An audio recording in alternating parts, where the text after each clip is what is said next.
Assalamualaikum warahmatullahi wabarakatuh. Alhamdulillahi rabbil alamin. Wabihi nasta'inu ala umuri dunya waddin.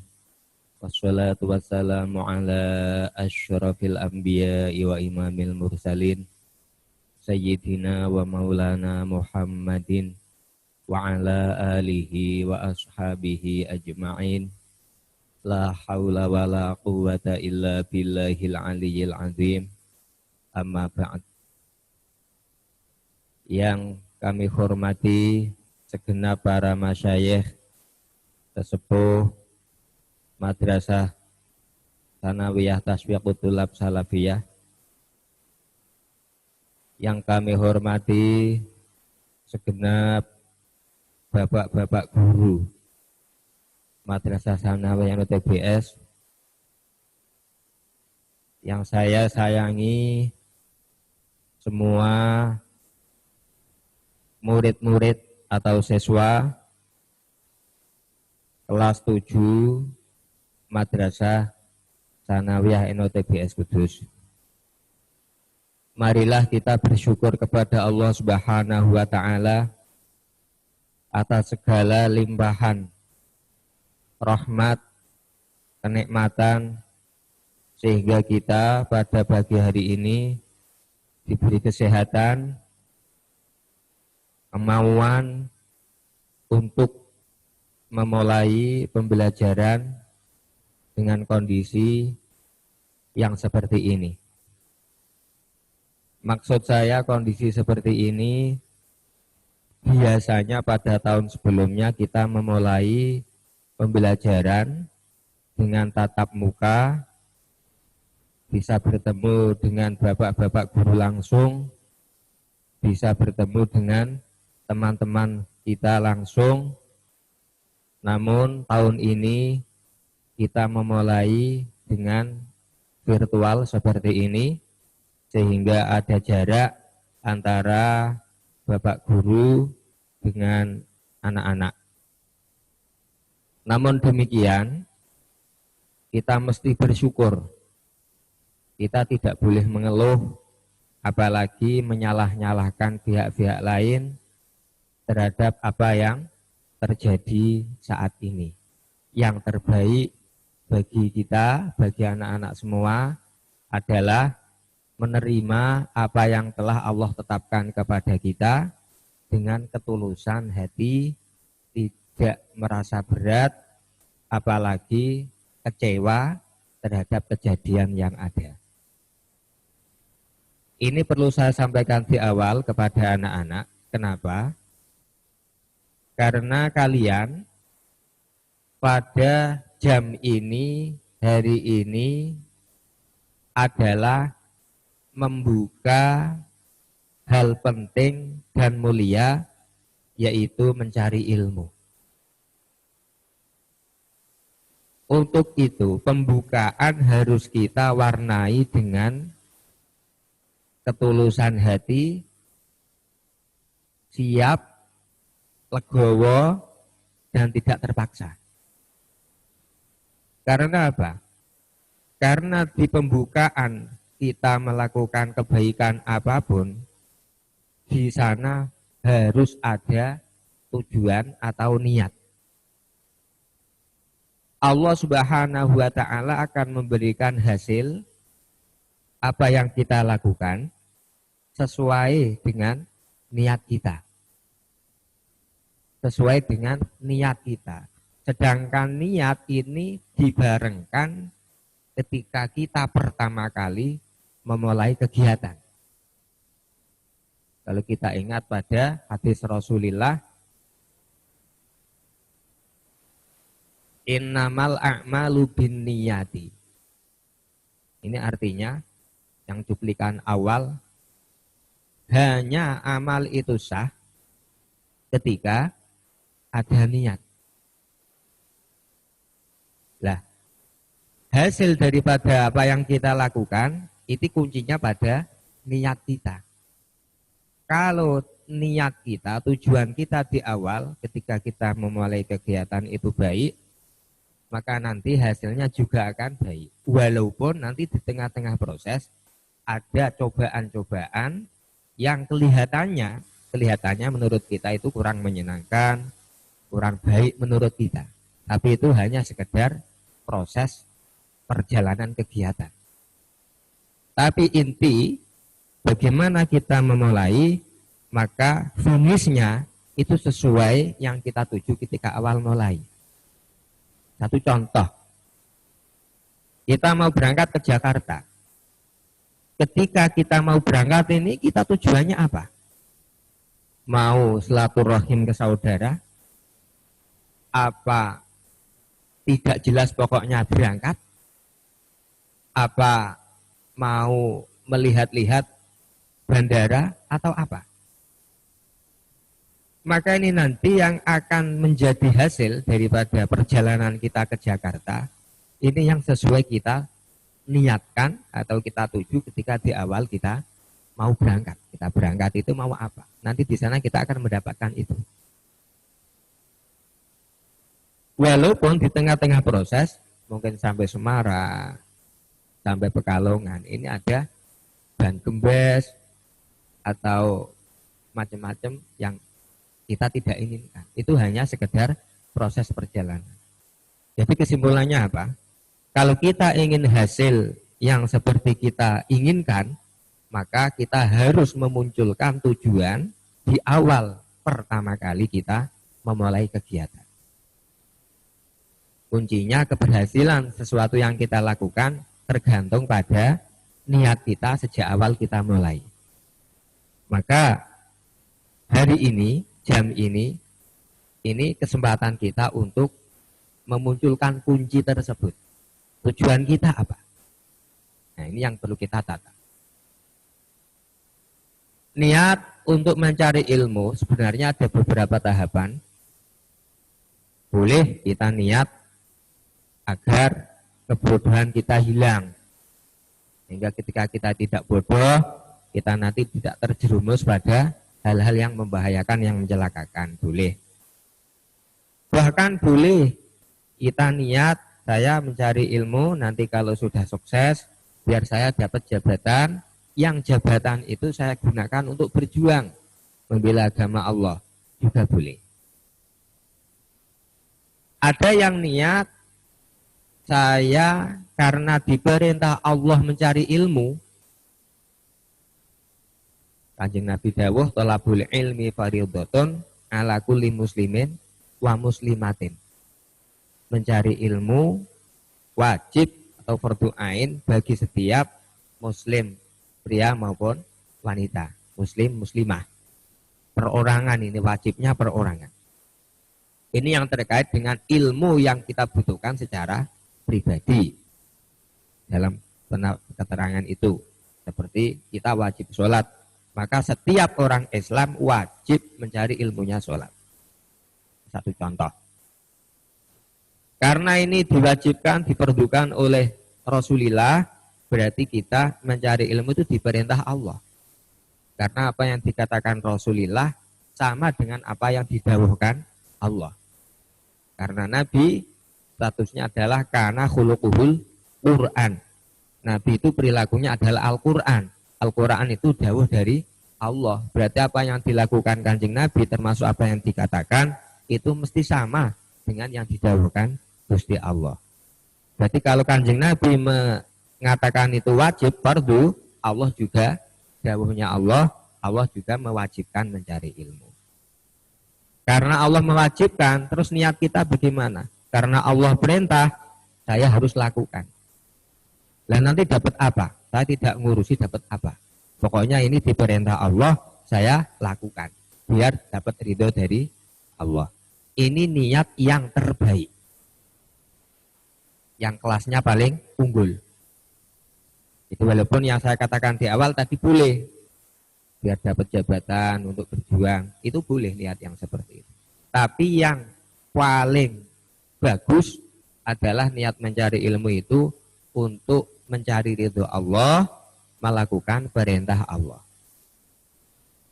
Kenapa seperti ini kok dikatakan yang terbaik? Ini penting. Karena ketika kita melakukan sesuatu hanya mencari ridho Allah, kita tidak akan memandang hasilnya nanti seperti apa. Orang yang contoh ya, ketika masuk mulai daftar niatnya saya ini daftar mencari ilmu biar dapat ridho dari Allah. Ini tidak akan memandang saya nanti diterima di MTS atau MTPS. Tidak memandang seperti itu. Pokoknya ini proses saya lakukan, saya mendaftar, ada tes saya mengerjakan, yang saya inginkan pokoknya saya dapat ridho dari Allah. Ini tidak akan kecewa ketika tidak diterima di MTS. Karena itu tidak tujuan inti. Nah ini. Sehingga ketika tidak ada kekecewaan sedikit pun dalam hal mencari ilmu, ini tidak ada hal yang perlu dicemaskan. Makanya niat mencari ilmu dengan mencari ridho Allah, tujuannya kenapa mencari ilmu? Biar dapat ridho dari Allah. Karena ini diperintah oleh Allah. Maka kita akan nyaman-nyaman saja. Mengerjakan soal nilainya merah juga tidak gelisah. Karena kalau kita sudah berusaha sekuat tenaga. Lah kalau kita tidak belajar sama sekali, ya harus gelisah. Kenapa saya tidak punya keinginan untuk belajar? Jadi perlu saya tegaskan, kita harus menata niat, mengawali kegiatan belajar pada hari ini dengan niat mencari ridho Allah. Atau niat ingin menghilangkan kebodohan.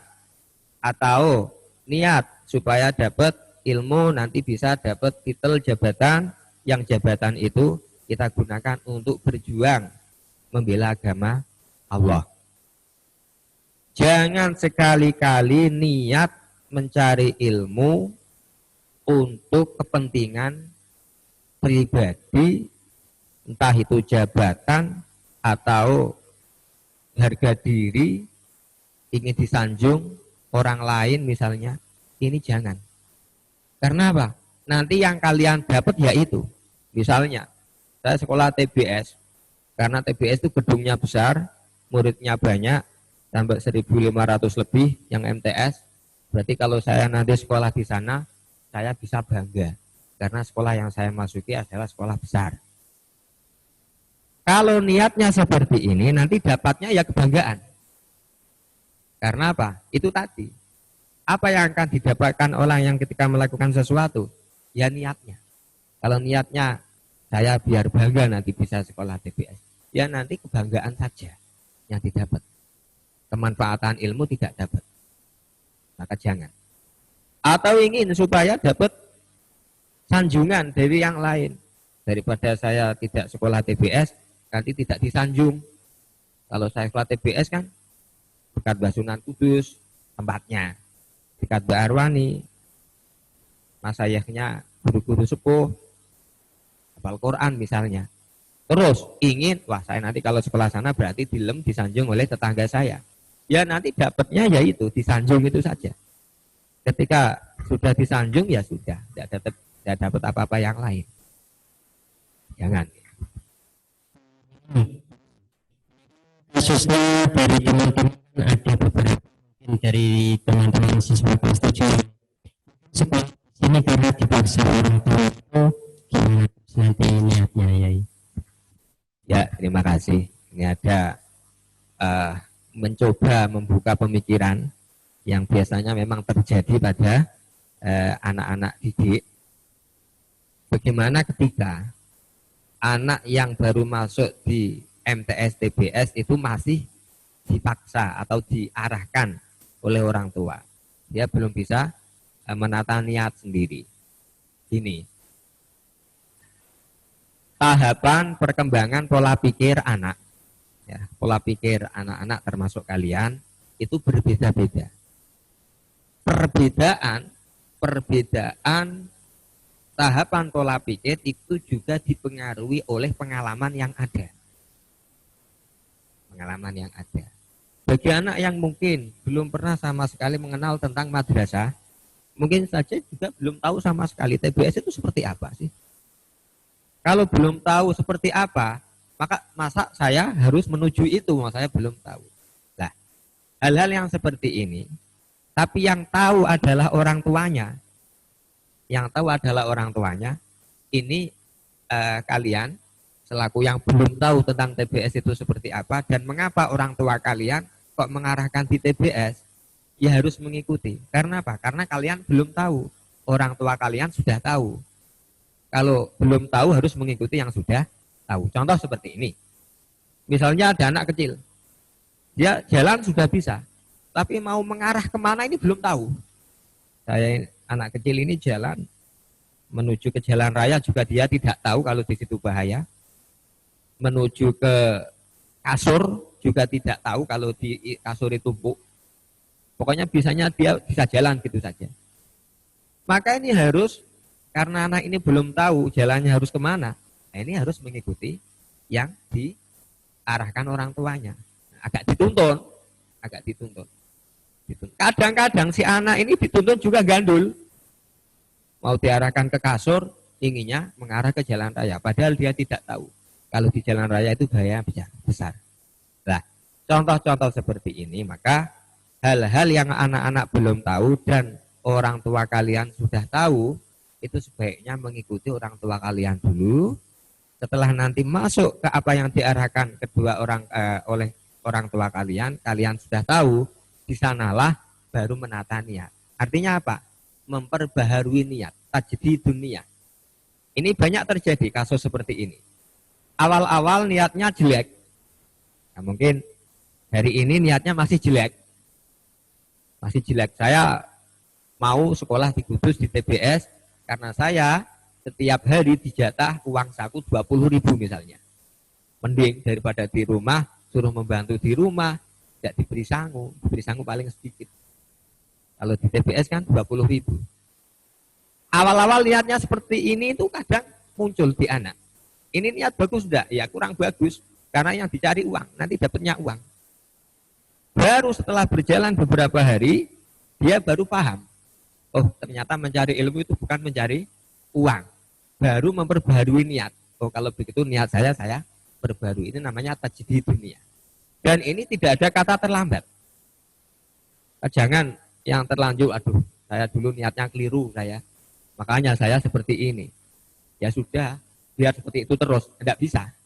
Harus diperbarui. Ketika kita sudah tahu bahwa niat kita itu tidak benar, maka saat kita tahu ketidakbenaran itu, segera mungkin kita memperbarui niat. Karena Allah juga akan merubah kita ketika kita sudah merubah niat itu. Nanti hasil akhirnya sesuai niat, walaupun niat pembaharuan. Jadi kira-kira seperti itu, harus mengikuti orang tua dulu walaupun kelihatannya agak dipaksa. Biar tahu dulu, oh ternyata baik itu. Ya, sudah saya lanjutkan ya. Oke. Ya. Yang kedua, yang pertama tentang niat kita harus menata. Yang kedua, kita harus memahami dulu tentang apa yang akan diterapkan pada lembaga pendidikan tersebut. Seperti pada hari ini, lembaga pendidikan khususnya Madrasah Tsanawiyah NOTBS Kudus menerapkan sistem BDR, belajar dari rumah. Ini sekali lagi hari ini berarti hari pertama kita mulai belajar, makanya harus menata niat. Nah, kenapa ini MTS TBS kok harus menerapkan BDR, belajar dari rumah?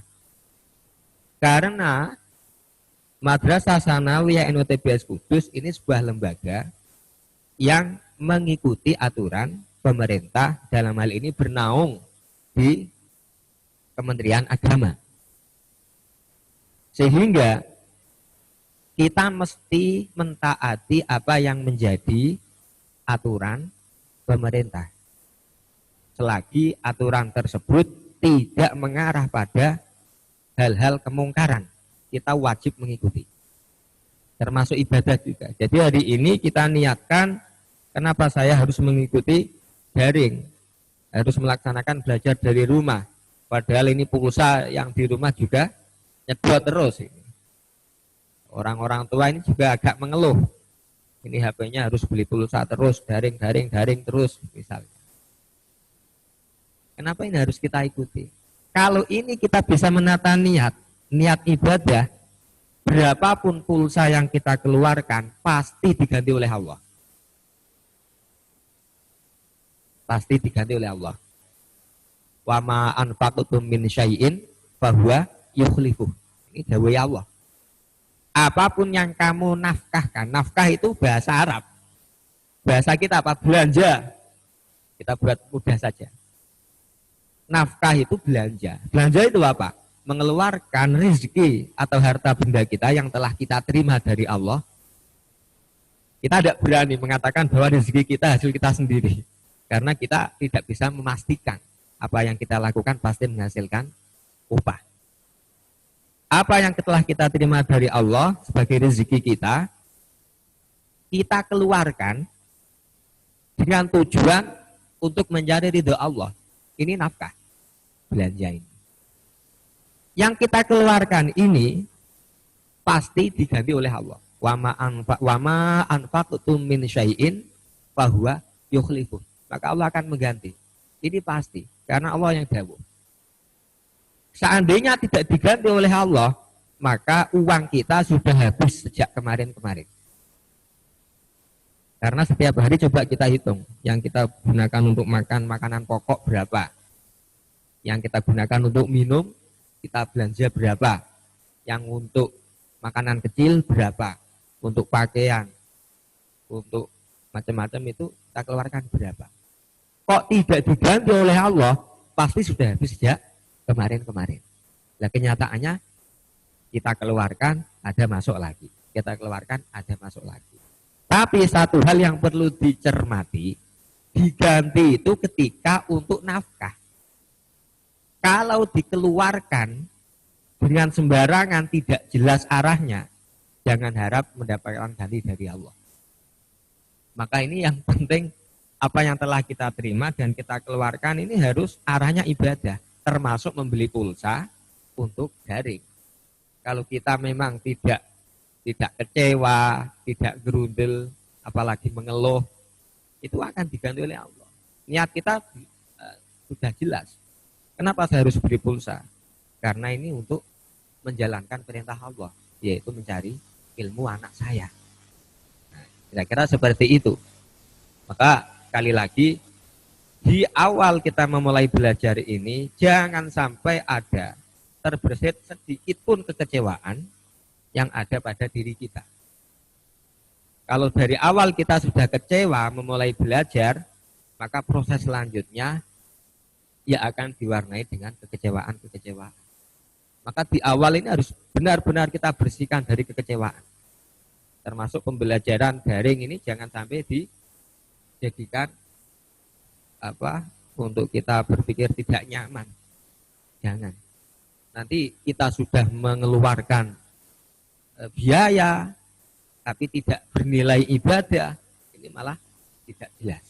Ya, sekali lagi kita harus memahami aturan lembaga pendidikan, dan lembaga pendidikan Madrasah Sanawiyah TBS ini menginduk pada Kementerian Agama, dan sampai hari ini karena kondisi di negara Indonesia masih seperti ini, masih darurat COVID-19, maka kita mesti mengikuti aturan yang disampaikan oleh pemerintah, diniati menaati pemerintah karena ini tidak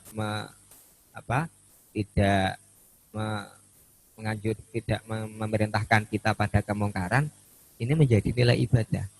Itu taat ulil amri. Ya ayyuhalladzina amanu atiullaha wa atiur rasul wa ulil amri minkum. Ini diperintah Allah mentaati ulil amri. Jadi wajib bagi kita untuk mentaati. Jangan sampai kita kotori kegiatan kita dengan mencemooh macam-macam dengan bahasa-bahasa yang kita karang sendiri, muncul dari kita sendiri, tidak jelas beritanya, sumbernya juga tidak jelas, tapi kita berbicara karena kecewa akhirnya bicara mencemooh pihak-pihak lain. Tidak usah. Ini penting karena kalian bagaimana supaya bersih memulai pendidikan pada hari ini. Perlu saya sampaikan biar jelas tentang poin-poin yang pemerintah berikan kepada kita untuk pembelajaran pada saat-saat ini. Yaitu yang pertama, layanan penyelenggara pendidikan dalam rangka pencegahan. Karena ini kita masih pencegahan. Jujur saja, Kudus update status informasi dari wilayah Jawa Tengah, Kabupaten Kudus hari ini zona merah. Berarti rata-rata per kecamatan yang ada di Kabupaten Kudus ada yang positif terkena COVID-19. Dan kita ketika menghadapi bahaya dan kebaikan yang akan kita dapatkan kebetulan terjadi bersamaan, maka yang kita utamakan harus menanggulangi bahaya. Darul mafasid muqaddamun ala jalbil masolih. Jadi ada kaidahnya seperti itu di qawaidul fikih. Jadi menanggulangi atau menolak bahaya ini harus kita utamakan dibanding menarik kebaikan. Artinya apa? Ketika kita belajar tatap muka bertemu dengan Bapak Guru ini tentu lebih baik dibanding jarak jauh seperti ini. Tapi kita harus mengutamakan menolak bahaya. Maka karena kita mengutamakan menolak bahaya, tetap kita lakukan jarak jauh seperti ini. Jadi poinnya saya lanjutkan yang dari acuan pemerintah.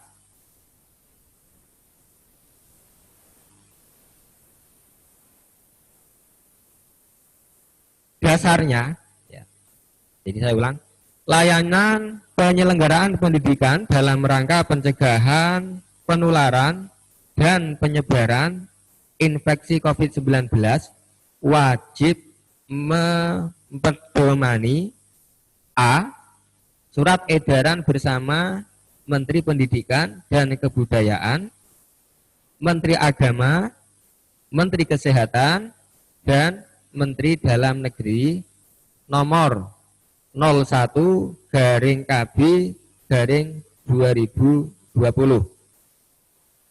516/2020 HK 03.01 Menteri Kesehatan /363/2020 dan 440.882 tahun 2020 tentang panduan penyelenggaraan pembelajaran pada tahun ajaran 2020/2021 dan tahun akademik 2020/2021 di masa pandemi COVID-19. Kita harus mengikuti apa yang menjadi batasan-batasan pemerintah. B. Surat edaran Gubernur Jawa Tengah nomor 420/0005 956 tanggal 15 Maret 2020 tentang pencegahan dan penyebaran COVID-19 pada satuan pendidikan di Jawa Tengah. C.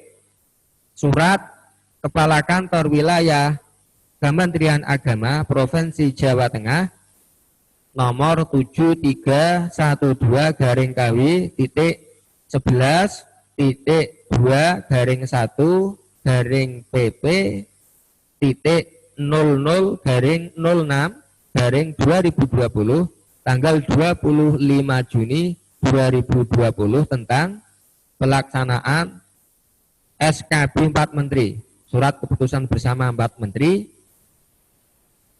Kemudian D, surat Kepala Kantor Kementerian Agama Kabupaten Kudus nomor B.11-2-11-2-HM.00/06/2020 tanggal 25 Juni 2020 tentang PPDB Kaldik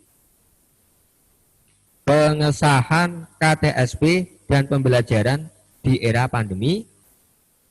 Kemudian poin 2, tahun pelajaran 2020/2021 akan dimulai pada tanggal 13 Juli 2020. Kabupaten Kudus saat ini belum masuk kategori zona hijau.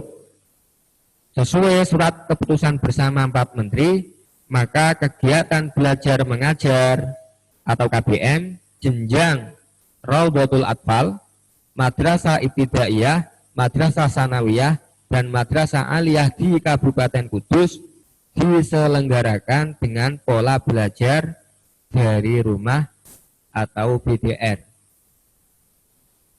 Maka dari itu, dengan dasar yang telah saya baca tadi, apa yang kita lakukan pada hari ini adalah sesuai dengan apa yang dikehendaki oleh pemerintah, dan ini kita niati ibadah dalam rangka mentaati aturan pemerintah. Insya Allah kalau kita niati ibadah, berapapun biaya yang kita keluarkan, secapek apapun kita mengikuti kegiatan ini akan mendapatkan pahala dari Allah Subhanahu wa Ta'ala. Yang kedua, mungkin ada pertanyaan dari Pak Maulida untuk selingan.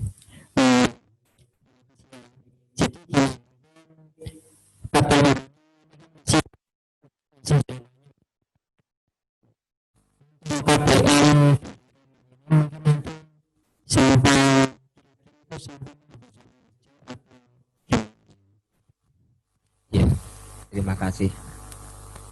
Karena kita ini belum bisa memastikan tentang perkembangan yang akan terjadi. Jadi kalau boleh saya buat contoh itu, kita ini ibarat orang habis operasi. Orang habis operasi dinyatakan boleh pulang dari rumah sakit dan boleh berjalan, itu kan tidak sebebas ketika tidak habis operasi. Jadi ya boleh jalan, tapi jalannya harus serba hati-hati. Kalau tidak hati-hati, bisa juga masuk rumah sakit lagi. Orang habis operasi, baru pulang sehari langsung main sepak bola misalnya. Ini kan bisa masuk rumah sakit lagi. Karena dia tidak hati-hati, sembrono. Gak patokannya. Tapi saya kan sudah boleh pulang dari rumah sakit, berarti saya tidak harus diawasi oleh rumah sakit. Iya. Tapi yang tahu dengan apa yang Anda rasakan ketika habis operasi itu Anda sendiri. Kalau Anda ceroboh, sepak bola, terus kemudian jahitannya lepas lagi, lukanya sobek lagi, ya dikembalikan lagi ke rumah sakit. Kan seperti itu. Lah, berarti apa? Kita memang tidak tahu sampai kapan kita mengikuti edaran SKB 4 Menteri tadi dalam pembelajaran daring atau dari rumah ini. Cuma setidaknya kita bisa mengusahakan bagaimana supaya ibarat saya tadi orang habis operasi itu cepat sembuh sehingga boleh atau bisa melakukan kegiatan bebas seperti sebelum operasi. Setidaknya memang kita hati-hati. Nah, untuk lembaga TBS sendiri, khususnya Madrasah Sanawiyah ini, mengambil langkah sementara untuk pembelajaran dari rumah seperti ini, itu kira-kira 2 pekan pertama atau setengah bulan, atau maksimal 20 hari pertama, mulai dari hari ini. Setelah itu, kita akan membaca situasi, termasuk memperhatikan edaran pemerintah. Kalau memang sudah diperbolehkan untuk membuka pembelajaran secara tatap muka, kita akan langsung tatap muka. Tapi kalau belum, ya kita tetap akan mengikuti apa yang digariskan oleh aturan pemerintah. Karena kalau kita sudah nentang pemerintah, apalagi ini lembaga pendidikan yang mendidik anak 1.500 lebih, nanti juga akan menimbulkan generasi-generasi penentang pemerintah. Maka kita hati-hati, kita tetap akan mengikuti aturan pemerintah, tapi gambaran awalnya insya Allah 20 hari pertama sejak hari ini kita akan terapkan seperti ini. Setelah itu kita akan melihat situasi.